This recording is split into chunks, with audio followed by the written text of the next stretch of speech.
예, 이번 시간에는 제3공화국 헌법에 대해서 말씀을 드리겠습니다. 제3공화국 헌법은 1961년 5.16 군사 쿠데타가 발발하고 군사정부가 진행이 됩니다. 그러면서 1962년 12월 26일 제5차 개헌헌법이 발효됩니다. 효력을 발생합니다. 그래서 이 시점부터 제3공화국이라 그럽니다. 69년도 제6차 개헌이 이루어지고 그것이 또 진행되면서 1972년 제7차 개헌, 소위 유신헌법이 진행되기 전에 잠시, 이때는 몇 개월입니다. 약 2개월도 채 못되게 헌정 중단 사태가 발생합니다. 하고 이제 제4공화국 유신헌법 체제가 진행이 될 겁니다. 자, 그러면 1962년 12월 26일 제5차 개헌 헌법이 효력을 발생하면서 1972년 12월 26일 7차 개헌 4공 헌법이 진행될 때까지 우리가 제3공화국 헌법 체제다, 이렇게 이제 보시면 되겠어요. 그래서 1962년 12월 26일 제5차 개정 헌법이 개정되어서 실제 이제 1년의 유예기간을 둬서 1963년 12월 17일 시행이 됩니다. 되면서 요 5차 개헌은 좀 특이한 게 그 당시에 2공화국 헌법에 의하면 헌법 개정은 1공화국이든 2공화국이든 헌법 개정은 국회 의결만으로 개정하도록 되어 있었어요. 근데 제5차 개정 헌법은 우리 역사적으로 최초로 국민투표로 개정한 헌법이에요.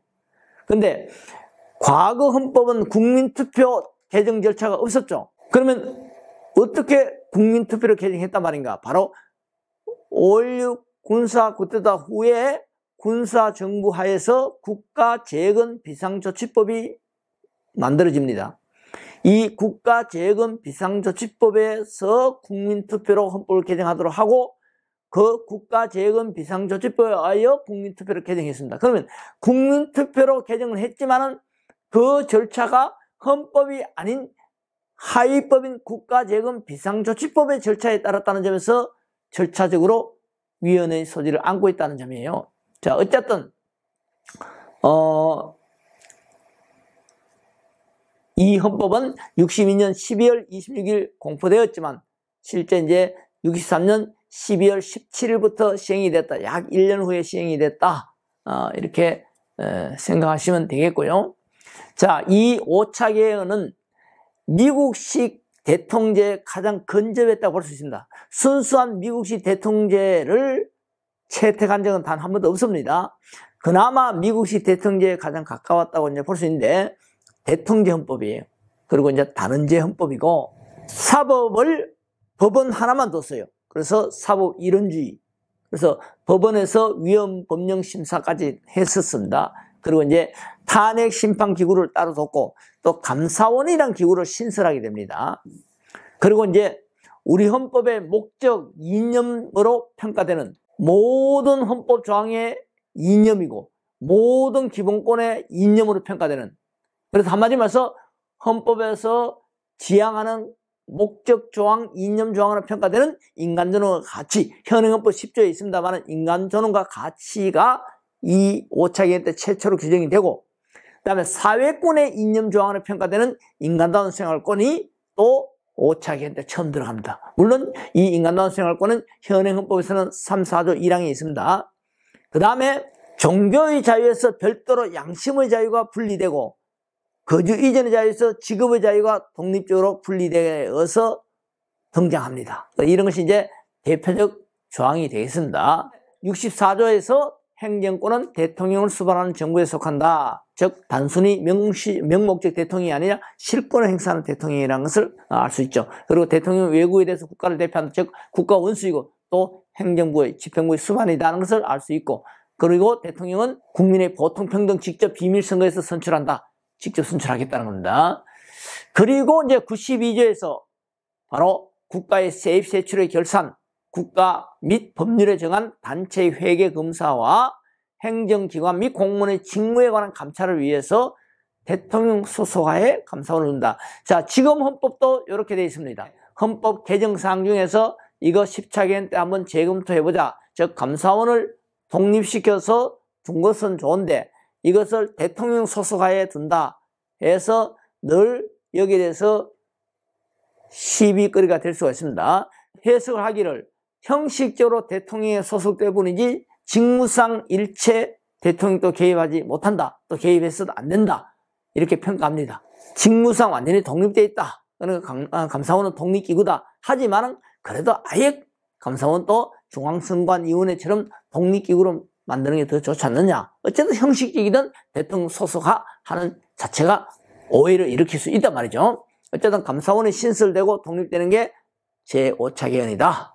그리고 이제 121조에서 헌법 개정안은 국회가 한번 의결하고 국회가 부결해버리면 바로 폐기입니다. 그러면 국회가 의결하고 의결이 되면 이거 확정되는 게 아니라 일시적인 가결이란 말이야. 그러면 의결되면 60일 이내에 국민투표에 붙여서 국민투표의 찬성을, 즉 국회의원 선거권자 과반수 투표자 과반수 찬성을 얻어서 확정한단 말이에요. 그래서 국회가 임시적으로 가결하고 국회에서 아예 부결되면 바로 폐기됩니다. 헌법 개정안은. 그런데 국회에서 의결하고 다시 60일 지나기 전에 국민투표로 확정을 해야지. 국민투표에서 만약에 국회의원 선거권자 과반수의 투표와 투표자 과반수 찬성을 얻지 못하면 폐기됩니다. 이게 바로 국민투표안 개정이다. 그리고 제6차 개헌은 69년도 이루어지는데 다른 게 아니라 제3차, 제5차 개헌, 삼공헌법의 핵심이 제5차 개헌인데 바로 대통령제를 하되 4년 중임제를 채택했단 말이죠. 그래서 8년을 집권했습니다. 그런데 박정희 전 대통령이 한 번 더 기회를 주세요 해가지고 그 당시 이제 선거 유세에도 나옵니다. 한 번 더 기회를 달라. 대통령 임기를 한 번 더 늘리는 헌법이다 해서 삼성 개헌이라고 해요. 그래서 69년 헌법은 대통령 중임 제도를 즉 구분하는 것을 3번까지 할 수 있도록 헌법이에요. 삼성 개헌. 삼선 금지를 없애서 계속 재임을 3번까지 할 수 있다. 그리고 이제 혹시라도 야당에서 대통령 탄핵하는 것을 막기 위해서 일반 공무원과 달리 대통령의 탄핵 소추 요건은 강화를 시켰습니다. 국회에서 탄핵 소추가 안 되면 뭐 헌법재판소라든가 그 당시에는 탄핵재판소가 따로 있었습니다. 그러면 탄핵심판위원회에서 심판할 기회가 없겠죠. 그러니까 국회에서 탄핵 소추를 어렵게 하는 거예요. 대통령만은 탄핵 소추 요건을 일반 공무원과 달리 강화를 시켰단 말이에요. 그래서 일반 공무원은 일종의 뭔가 제적 과반수로 탄핵 소추를 의결할 수 있었지만 대통령은 제적 3분의 1을 의결하도록 이렇게 했단 말이죠. 그래서 그게 6차 개헌의 핵심이다. 6차 개헌 61조를 보면 탄핵 소추는 국회의원은 3인 이상 발의해서 제적 과반수 찬성으로 의결하는데 대통령은 국회의원 50인 이상이 안을 올린다. 이거 발의라 그러죠. 발의해서 제적 3분의 2 찬성이 있어야 된다. 이렇게 이제 어렵게 해놨습니다. 뭐 지금 헌법도 마찬가지입니다만은 지금 헌법도 특히 이제 대통령에 대한 탄핵 소추 의결은 제적 3분의 1을 의결해야만이 헌법재판소의 탄핵 심판으로 넘어옵니다. 요걸 이제 통과했던 게 과거 노무현 전 대통령, 박근혜 전 대통령. 노무현 전 대통령은 헌법재판소에 가서 기각이 돼서 탄핵이 되지 않고 다시 지위가 부활됐고, 박근혜 전 대통령은 헌법재판소에 가서 인용이 돼서 탄핵 결정이 돼서 파면되고 임기가 끝나버린 겁니다. 자, 그 다음에 69조에 대통령이 계속 재임은 3기에 한한다 해서 3번까지 할 수 있도록, 이게 삼성 개헌이죠. 그런데 69년 10월 21일 대통령 삼성 개헌을 인정하는 이 6차 개헌이 진행이 됩니다. 그런데 1971년 12월 27일 국가보위에 관한 특별조치법을 제정해서 10월 17일 비상조치를 단행합니다. 물론 이제 이 당시에 국제 상황에서는 여러 가지 이제 변수가 있었다. 예를 들면 베트남, 라오스, 아시아 상당수 국가가 공산화가 되고 미국의 그 당시 카트란 대통령은 미군 전면 철수를 공약으로 내걸었죠. 그런 여러 가지 상황에서 우리식 민주주의를 해야 되겠다 해서 소위 10월 유신 비상조치를 단행합니다. 그래서 72년 10월 17일 국회를 해산시켜요. 그리고 정당의 정치활동을 중지시키고 해서 헌법의 일부 조항의 효력이 정지됩니다. 우리 역사적으로 제2차 헌정 중단 사태가 발생하는 거예요. 5.16 군사 쿠데타 이후에는 헌정 중단 사태가 상당히 길게 진행이 됐지만 1972년 10월 비상조치에서는 약 2개월이 넘지 않습니다. 그래서 어쨌든 제2차 헌정 중단 사태가 발생합니다.